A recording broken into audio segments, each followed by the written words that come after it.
할렐루야. 우리 옆에 있는 분들과 함께 인사를 해볼까요? 잘생긴 분이 옆에 앉아주셔서 감사합니다. 상당히 비웃는 웃음소리가 많이 들리는데 비웃으면 건강에 별로 안 좋습니다. 다시 한 번 더 옆에 있는 분들과 함께 인사합니다. 오늘따라 더 은혜가 있어 보입니다. 오늘따라 더 은혜가 있어 보입니다. 오늘도 은혜의 보좌 앞으로 담대히 나아갈 때 하나님께서 때를 따라 돕는 은혜를 주실 줄 믿습니다. 여러분, 우리의 인생을, 그리스도인들의 인생의 여정을 출애굽기 가정과 비교할 때가 참 많습니다. 그러니까 애굽에서 바로에게 종살이를 할 때 그 모습을 원수 마귀에게 포로되었던 삶으로 비교를 하고, 또 강야로 나와서 또 강야 생활을 할 때 그 모습을 구원받았지만은 아직까지 변화되지 못한 성도의 삶으로 비교를 할 때가 있습니다. 또 마지막으로 가나안 땅에 입성하는 그 이스라엘 민족들을 보면서 성화된 성도의 삶, 천국 백성다운 삶으로 그렇게 비교를 하죠.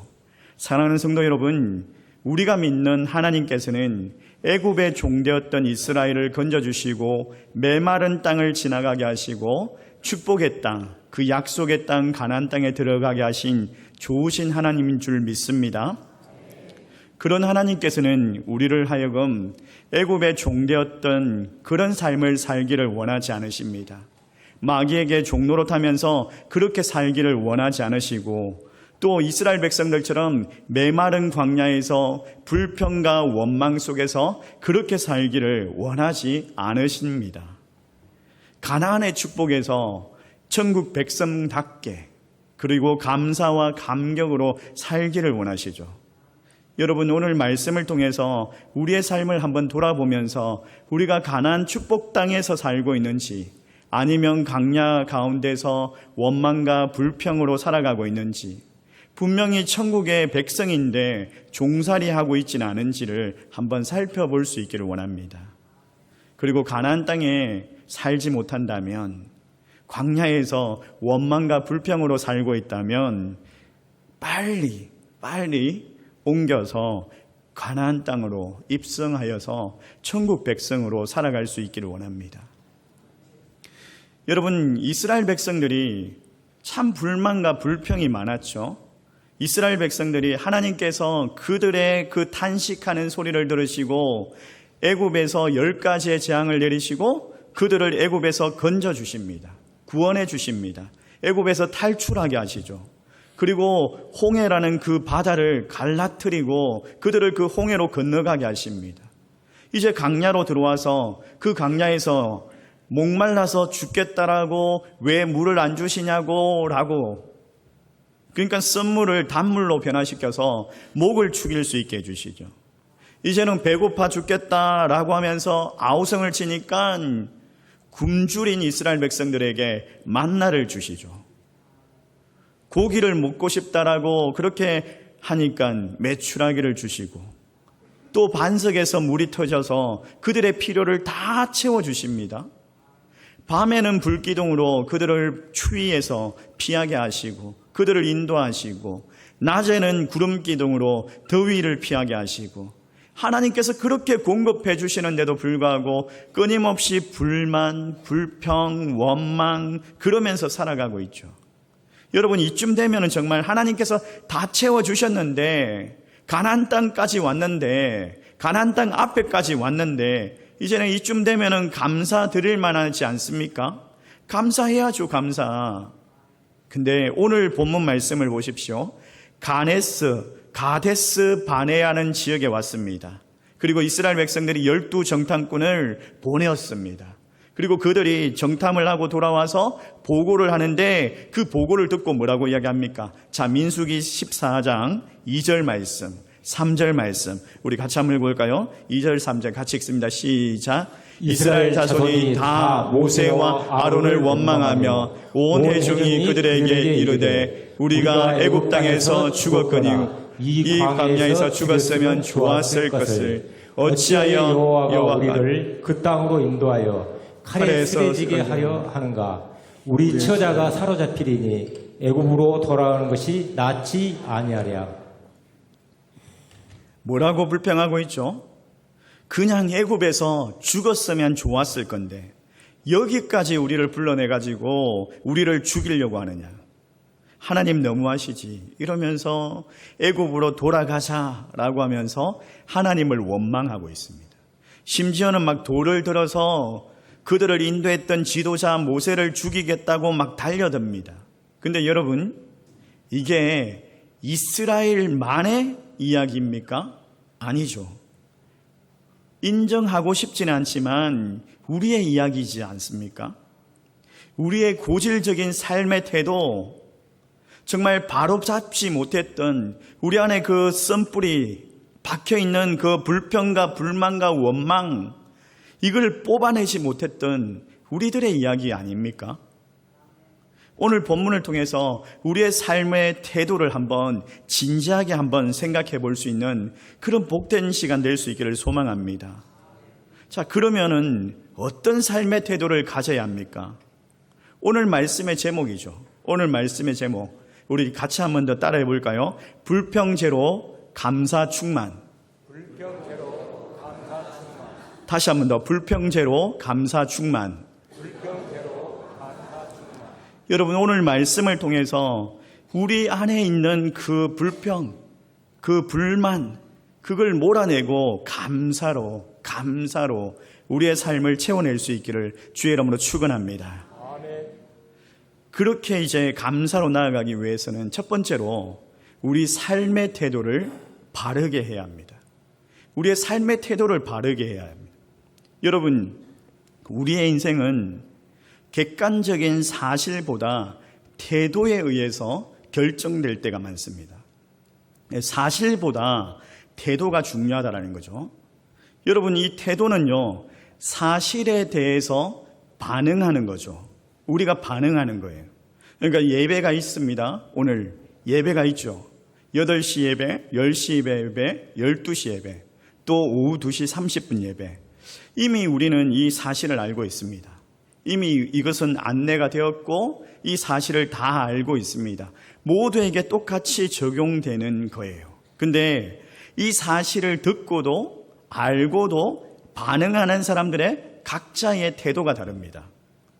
어떤 사람은 8시 예배가 있고 10시 예배가 있고 12시가 예배가 있으니까 8시 예배 가야지 라고 하는 사람이 있는 반면에 어떤 사람은 10시 예배 가야지, 또 어떤 사람은 12시 예배 가야지 이러면서 주님 앞으로 나오는 사람도 있고, 아니면은 다 알고 있지만은 그래도 예배보다는 내 가족들과 식사 약속이 있고 또 다른 약속이 있으니까 그 약속이 더 중요하니까 그 약속 장소로 가는 사람도 있고, 또 알고 있지만은 오늘 비가 오니까 그냥 집에 있어야 되겠다 이러면서 가정에 있는 사람도 있고, 각자의 반응이 다 다르다라는 거예요. 중요한 사실이 뭐냐? 사실에 대한 우리의 반응, 이 반응에서 나오는 태도가 우리의 삶을 결정짓는다. 우리의 삶에 큰 영향을 준다. 오늘 본문에 나오는 말씀이에요. 여러분, 이스라엘의 태도가요, 그들의 운명을 바꾸게 됩니다. 그들의 운명이 갈라지게 됩니다. 그게 오늘 본문에 나와요. 이스라엘 백성들이 꿈꾸어왔던, 하나님께서 약속하셨던 그 가나안 땅이 눈앞에 있습니다.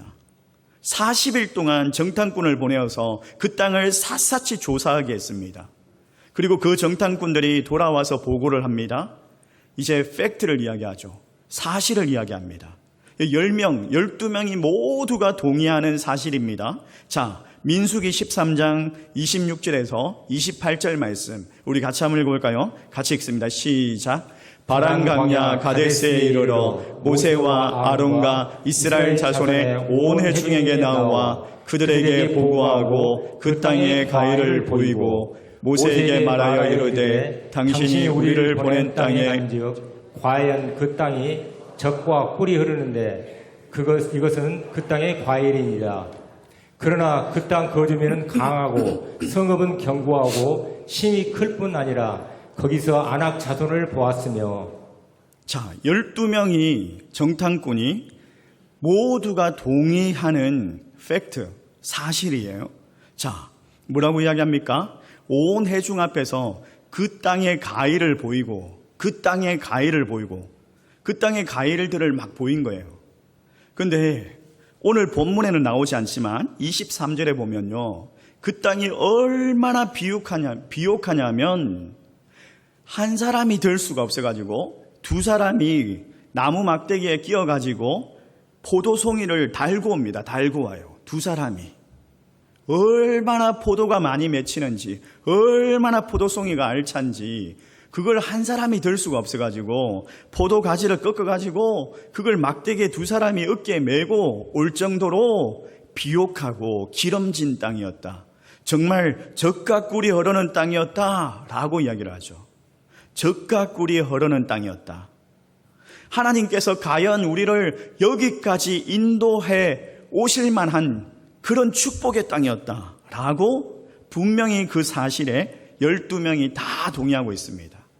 또 다른 한편이 있죠. 28절 말씀에 그 비옥한 땅에 견고한 성읍이 있었더라. 그리고 이미 그 자리에 자리를 잡고 있는 족속들이 있는데 그 족속들이 아낙 자손과 같이 거인족이었더라 라고 이야기를 하죠. 12명이 모두가 동의하는 사실이에요. 팩트예요. 근데 이 사실을 보면서 반응이 다릅니다. 반응이. 어떻게 반응이 달라지죠? 갈렙과 여호수아는 하나님께서 허락하신 그 땅을 바라보면서 하나님의 은혜와 하나님의 능력을 그 백성들에게 전합니다.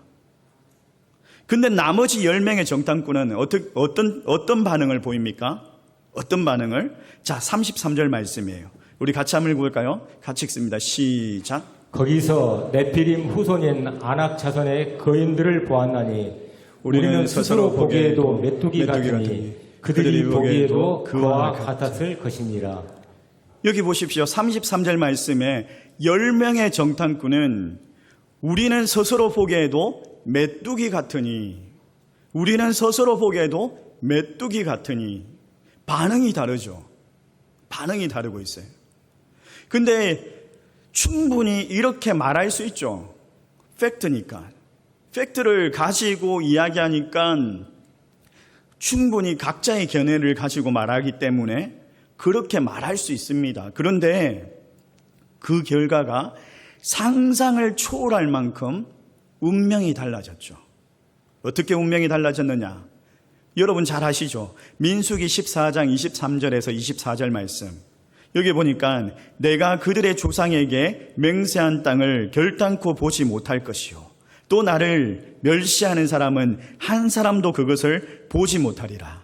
그러나 내 종 갈렙은 그 마음이 그들과 달라서 나를 온전히 따랐은즉 그가 갔던 땅으로 내가 그를 인도하여 드리리니 그의 자손이 그 땅을 차지하리라.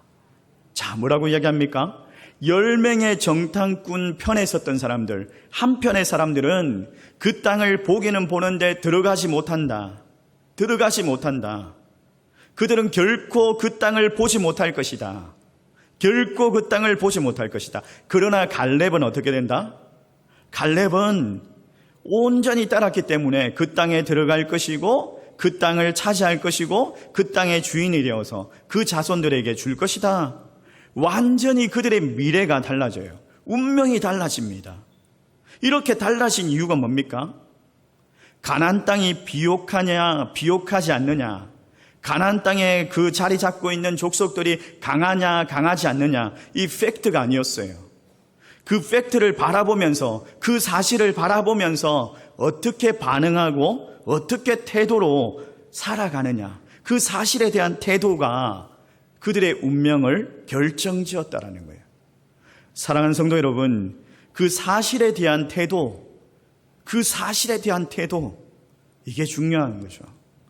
여러분, 부정적인 우리의 태도가, 우리의 반응이 우리를 비참하게 만들 수 있다. 기억하시기 바랍니다. 우리는 계속해서 이 사실을 참 많이 관심을 갖죠. 몇 평짜리 아파트에 사느냐, 얼마짜리 차를 타고 다니느냐, 연봉이 얼마냐, 우리 아이의 영어 실력이 어떠냐, 그리고 뭐 어느 대학을 다니느냐, 이건 다 사실이에요, 사실. 근데 잘 기억하십시오. 여러분, 아파트 몇 평에 사느냐가 우리의 행복을 결정짓지 못한다고요. 우리의 삶의 질을 어떻게 할 수 있는 것이 아니죠. 오히려 우리가 잘못된 마음을 먹고 떨어지면 떨어질수록 높이 있는 데서 높이 이러면서 떨어지면 떨어질수록 더 크게 다치고 더 잘 죽는다라는 거예요. 여러분, 제가 드리는 말씀이요, 현실을 무시해도 좋습니다, 이런 말을 하는 건 아니죠. 제가 하는 말씀은 현재 우리의 삶의 주소가 어떤지를, 그것보다 더 중요한 것, 우리의 삶의 현장에서 내가 어떻게 반응하느냐, 이게 중요하다. 어떤 태도를 취하느냐, 이게 더 중요하다, 이야기를 하는 거죠. 여러분, 우리 주님 보시기에 믿음으로 반응하여서 우리 현재의 상황을 뛰어넘는 가나안 축복을 다 받아 누릴 수 있는 주의 종들 될 수 있기를 주의 이름으로 축원합니다. 축원합니다. 그러면 우리가 어떻게 하면 성경적인 삶의 태도, 성경적인 삶의 반응을 보일 수 있습니까? 자, 오늘 말씀의 제목이죠. 불평제로 감사 충만. 따라해 볼까요? 불평제로 감사 충만. 여러분, 오늘 돌아가실 때에 설교를 다 잊어버려도 좋습니다. 뭐 지난주 설교 기억도 안 나시죠? 본문이 몇 절인지 제목이 뭔지 기억나시는 분? 손 한번 들어보세요.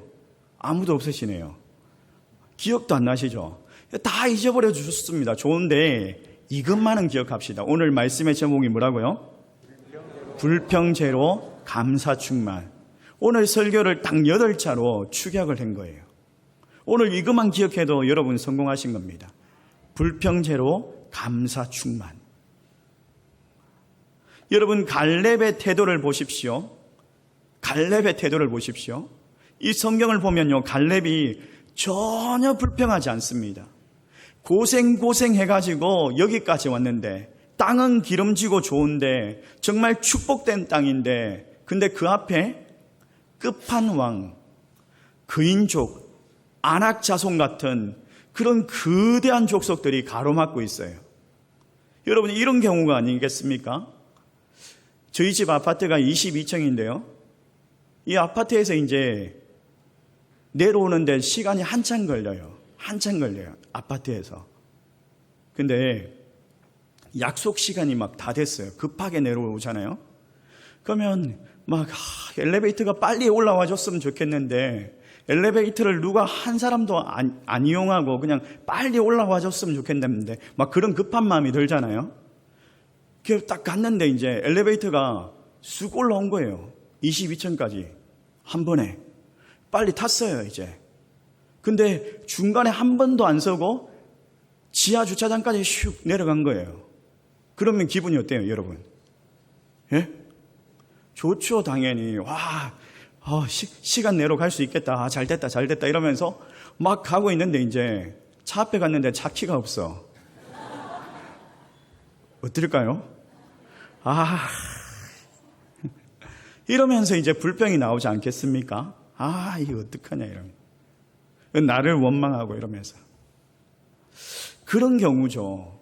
정말 고생해서 가나안 땅까지 왔는데 딱 아낙 자손 같은 거인족들이 있어요. 불평할 만하죠, 이게. 이게 이러면 안 되는데 이러면서 불평할 만하지 않습니까? 근데 이 갈렙은 한 번도 불평을 하지 않습니다. 불평 제로의 태도를 보입니다. 갈렙이 뭐라고 이야기합니까? 하나님께서 우리와 함께 하시면 그들은 우리의 밥이다. 우리가 올라가서 그 땅을 취하고 능히 이기자. 감사 충만을 외치고 있어요. 이게 현실 감각이 없는 사람인지, 감이 없는 건지, 도대체 이 사람의 그 생각을 모르겠어요. 여러분 한번 생각을 해보십시오. 제가 정찬성 아십니까? 예? 우리나라에서 싸움 제일 잘한다고 할 수 있는 좀비 파이터. 예? 세계에서 그 5위까지 한 사람이죠. 정찬성하고 싸우면 제가 이긴다. 하나님께서 나와 함께 하시면 밥이다. 믿을 수 있는 사람. 제가 이길 것 같습니까? 예? 손 한번 들어주세요. 저를 한번 응원해 주십시오. 아무도 없네요. 아무도 없네요. 아, 이렇게 부정적일 수가 있습니까? 아, 이게 현실 감각이지 않습니까? 갈렙이 그런 거예요. 아낙 자손하고 싸우면 우리의 밥이다. 말이 안 되는 소리를 하고 있어요. 현실 감각이 없는 건지 어떻게 그럴 수가 있습니까? 나머지 10명은 보십시오. 불평을 하는데 우리는 스스로 보기에는 메뚜기 같다. 참 비교할 데가 없어가지고 어떻게 메뚜기에다 비교하는지 온갖 불평을 쏟아놓으면데 이 불평이 코로나보다 더 훨씬 더 전염성이 뛰어나가지고 온 이스라엘이 원망으로 그냥 몰아넣더라는 거예요. 이 사람들의 그 현실 감각은 뛰어나죠. 아주 현실 감각이죠. 아주 안 되는 것만 골라가지고 잘 아는 사람들이에요. 현실 감각이. 이건 이렇게 해서 안 되고 이건 저렇게 해서 안 되고 이래서 안 됩니다. 합리적인 생각들을 정말 잘합니다. 아주 계산적이고 너무나 똑똑한 사람들입니다. 객관적인 사람들이에요. 근데 반대로 앞뒤 가리지 않고 갈렙과 같이 감사만 아는 사람들, 현실 감각도 없고 그냥 두리뭉실하게 대책 없는 사람 같이. 그런데 여러분, 큰 착각이 있어요. 큰 착각이 있어요. 불평을 하면 할수록 그 불평에 맞게 사실을 왜곡한다. 사람들이 불평에 맞도록 사실을 왜곡하는 그런 본능이 있어요. 자, 민수기 13장 32절 말씀 우리 같이 한번 읽어볼까요? 같이 읽습니다. 시작. 이스라엘 자손 앞에서 그 정탐한 땅을 악평하여 이르되 우리가 두루 다니며 정탐한 땅은 그 거주민을 삼키는 땅이요 거기서 본 모든 백성은 신장이 장대한 자들이며. 자, 뭐라고 이야기합니까? 이 현실 감각이 있는 사람들이, 냉정하게 판단하는 사람들이 그 땅을 악평했다라고 이야기하죠. 그 땅이 분명히 기름지고 정말 비옥한 땅이라고 분명히 이야기해놓고 지금 와가지고는 그 땅을 악평하여 그 거주민이 삼키는 땅이다. 이러면서 악평하고 거짓말을 하고 있는 거죠. 왜곡하고 있는 거죠. 이 사람들이 원래 사기꾼이라서 그렇습니까? 아니죠. 각 지파에서 정말 믿을 만한 사람들, 그 지도자들을 뽑아가지고 정탐꾼으로 보내지 않았습니까? 근데 그 사람들이 불평을 하다 보니까 그 불평에 합당하게 그 불평을 합리화시키기 위해서 사실을 왜곡하고 있는 거예요. 이 사실을 왜곡하는 본능이 있다라는 거예요. 불평을 합리화하는 사람들의 그 본능이 있는 거예요.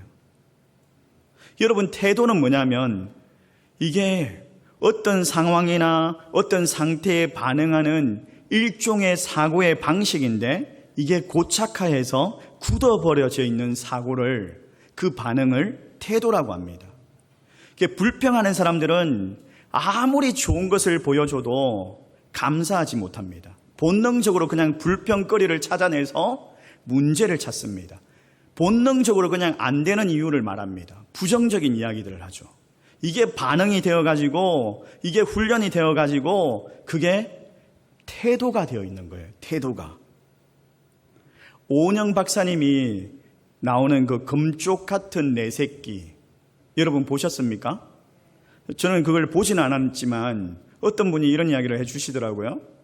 어떤 아빠가 이제 나와가지고 그 문제 있는 아이 상담을 받는데 이 아이에게 이제 볶음밥을 해줬대요. 김치볶음밥을 해줬어요.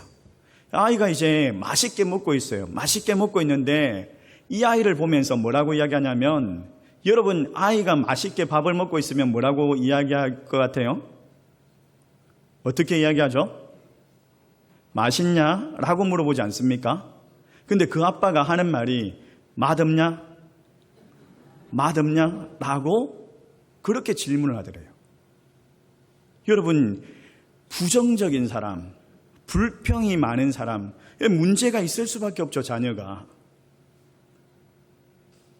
이 감사가 없는 사람들, 정말 불평과 원망이 막 뿌리 깊이 있는 사람들, 문제가 있을 수밖에 없죠. 그래서 오늘 우리의 기도의 제목이 있다면, 하나님, 우리가 감사의 사람이 될 수 있게 하여 주시옵소서. 우리의 불평과 원망을 다 뿌리 뽑아 감사의 사람이 되게 하여 주시옵소서. 불평 제로, 감사 충만의 사람이 될 수 있기를 주의 이름으로 축원합니다. 근데 오늘 본문을 보면요, 이런 생각이 들지 않습니까? 아니, 하나님 참 심하시죠.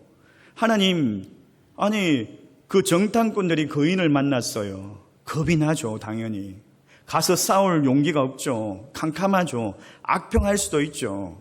그걸 들은 사람들, 이스라엘 백성들 원망할 수 있지 않습니까? 근데 그것 때문에 이스라엘 백성들이 40년 동안 광야를 돌아야 하고, 그리고 그 가나안 땅에 못 들어가게 하고, 하나님 너무 지나치지 않습니까? 그 한 번 가지고 아니 용서해 주시지 라고 생각하지 않습니까? 근데 이게 한 번의 반응으로 결정된 게 아니더라. 태도더라는 거예요. 자, 민수기 14장 22절 말씀이에요. 같이 한번 읽어볼까요? 22절, 23절 같이 읽습니다. 시작. 내 영광과 애국과 광야에서 행한 내 이적을 보고서도 이같이 10번이나 나를 시험하고 내 목소리를 청종하지 아니한 그 사람들은 내가 그들의 조상들에게 맹세한 땅을 결단코 보지 못할 것이요 또 나를 멸시하는 사람은 한 사람도 그것을 보지 못하리라. 자, 뭐라고 이야기하죠? 10번이나 그러니까 10번보다 더 많이 불평했다라는 거죠. 그래서 하나님께서 그들에게 철퇴를 가하셨다라는 거예요. 그래서 하나님께서 굳어버린 그들의 태도에, 그 불신앙에, 그 원망과 불평 가운데 하나님께서 진노하신 거죠. 한두 번의 원망이 아니었던 거예요. 한 번, 두 번, 세 번 이게 쌓이다 보면 그게 반응이 태도가 되고, 태도가 뿌리 내리게 되고, 그게 습관이 되고, 그게 불평이 되고, 그렇게 되더라는 거예요. 그래서 우리가 정말 해야 할 것이 있다면, 우리가 적용해야 할 것이 있다면, 자, 첫 번째 적용이에요. 첫 번째 적용. 우리의 입술의 문을 지켜라. 따라해 볼까요? 우리의 입술의 문을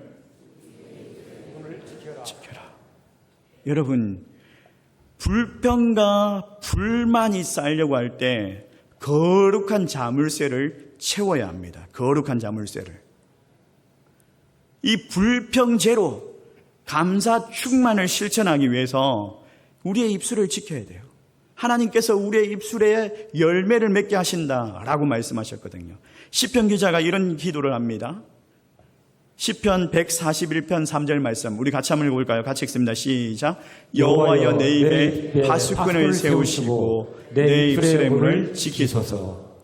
내 입술에 파수꾼을 세우시고, 내 입술에 파수꾼을 세우시고 지키는 사람을 세워달라는 거죠. 내 입술의 문을 지키소서. 막 부정적인 이야기가 나오려고 해요. 막 자녀들에게. 예전에 우리 부모님들이 막 자녀들에게 막 이 빌어먹을 놈아, 이 썩을 놈아, 진짜 썩어버리면 어떡하려고. 그런 욕들을 많이 했죠. 입술을 지켜야 돼요, 여러분. 입술의 문을 지켜주시옵소서. 이 입술만 지켜도 우리의 인생이 달라질 줄 믿습니다. 두 번째로 우리가 적용해야 될 것이 있다면, 감사를 표현해라.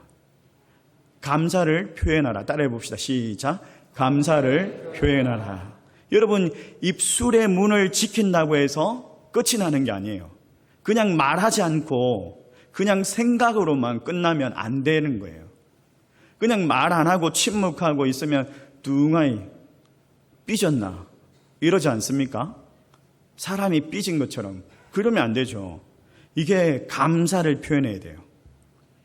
생각만으로 하는 그 감사가 구체적으로 입으로 드러날 때에 차원이 다른 은혜를 누릴 수가 있습니다. 차원이 다른 은혜를 누릴 수가 있어요. 비를 먹을 놈아 이러지 말고 축복받을 놈아 이러면 진짜 축복받는 거예요. 진짜 변화가 일어나는 거예요. 여러분 별것 아닌 것 같은데 그게 경험되어진다라는 거예요.